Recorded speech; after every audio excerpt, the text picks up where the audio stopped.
In the 10 years since its release, Bloodborne has not only solidified itself as the cornerstone of modern action RPG design, but also as a mysterious relic, a haunting, singular piece of art that's just been abandoned by its creators. Its fans, including myself, have held on to hope for a sequel, a remaster, or even just a PC port, but that hope grows dimmer and dimmer with each passing year. So now the question must be asked, what happened to Bloodborne 2, or more accurately, what could have been?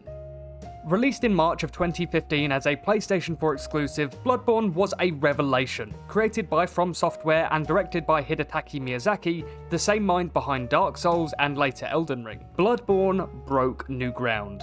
While it retained the foundational DNA of Souls games, punishing difficulty, tight combat, and cryptic storytelling, it moved in a more aggressive and fast-paced direction. And what really sets Bloodborne apart, however, is its world. Inspired by gothic horror, Victorian architecture, and the work of H.P. Lovecraft, Yharnam is a city drenched in blood, madness, and mystery. There is a real grotesque beauty to its streets, where towering cathedrals loom over cobblestone alleys that are infested with beasts and fanatical townfolk. The world of Bloodborne is decayed, yet very much alive.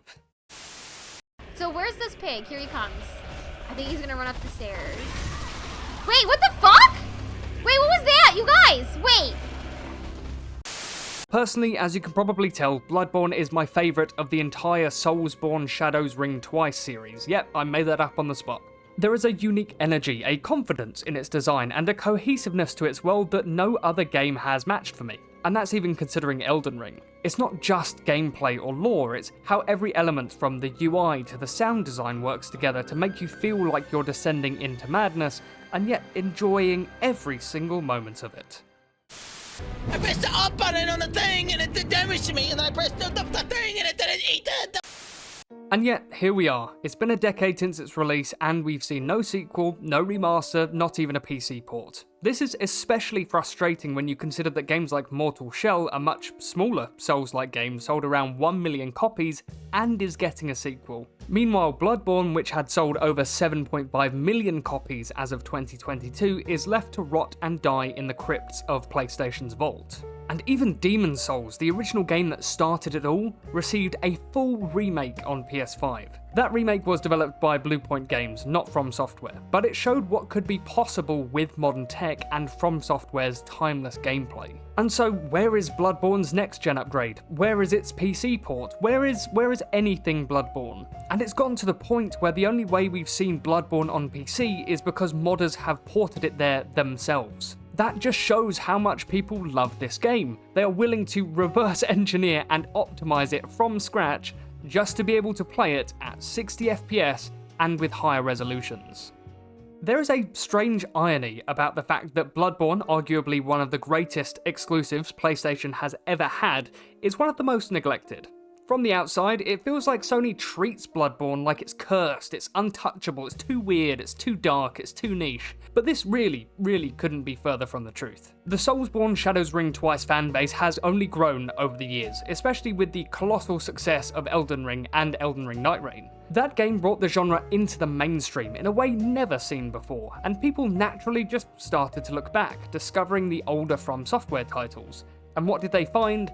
A blurry 30 FPS PlayStation 4 game that desperately needs some love.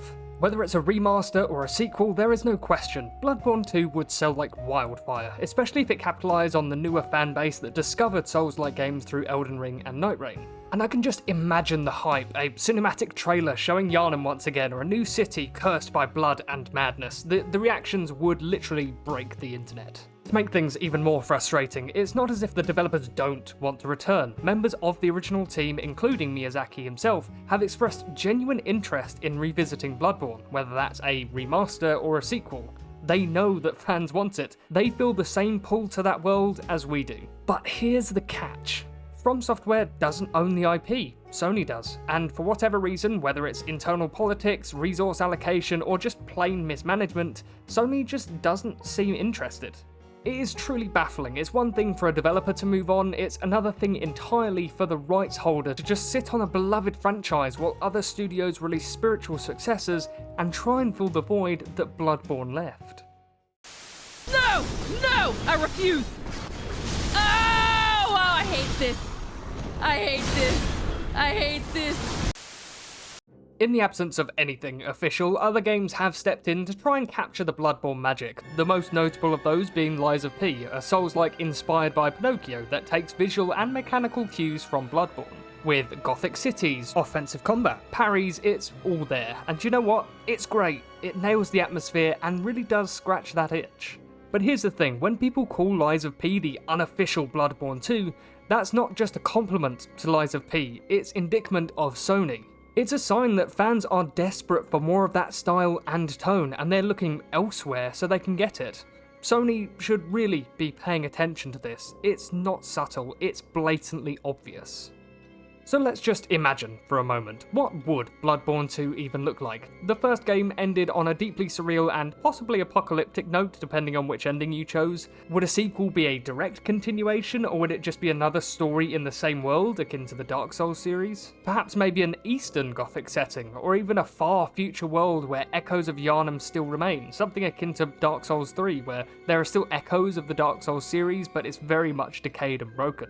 There really are endless possibilities. Mechanically, FromSoftware could expand on the insight system, maybe introduce hallucinations versus reality, or flesh out the co-op or PvP in a way that's more accessible without losing that cryptic charm. There could be more weapon transformation styles, or even multi-stage transformations with new items. Or maybe even a deeper connection between beast and man, allowing players to embrace the beast form entirely, like the Hollow system from Dark Souls.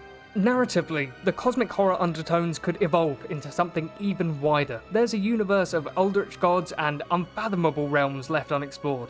Bloodborne 2 could dive headfirst into that insanity, and we'd love it even more for it.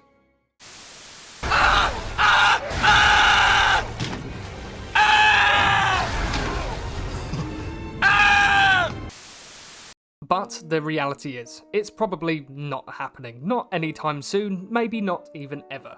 Unless something drastic changes at Sony, Bloodborne 2 will remain a dream, and it sucks to admit that. It sucks to say out loud that a game so beloved, so commercially successful, so critically praised, has been left to fade away. It feels like watching your favourite TV show not get that final season. Everyone wants it, but unfortunately the studio is not going to make it. This is the sad thing, Bloodborne 2 has unfortunately fallen into the same category as Titanfall 3, Portal 3, Left 4 Dead 3, Half-Life 3, Team Fortress 3, all the 3s essentially, but this one's a 2. The developers really just don't want to make a new game in that franchise, although fans cry out for it day and night. No matter how much they scream, they are not listening. They will not make it, because for some reason they've got something better to make, or they just don't want to make it in general. No matter how hard we try, it just won't happen unless it's on their terms. The story of Bloodborne 2 is, in a way, a perfect reflection of the game itself, full of mystery, loss, beauty, and madness. We may never see it, but the fact that people are still talking about it a decade later, that means something, and even without a sequel, Bloodborne has achieved immortality through its fans, its influence, and its haunting world. People are going to keep it alive through discussions and mods and playthroughs in hopes of a new dream, Bloodborne 2. But make no mistake, Sony, people want Bloodborne 2, they need Bloodborne 2. But if you ever choose to listen, which I doubt you will, whether that's a remaster, a PC port, or even just a sequel, we will all be waiting, and we will be so happy when it does arrive. Thank you so much for watching this video. If you did enjoy, then subscribe, and I'll see you in the next one.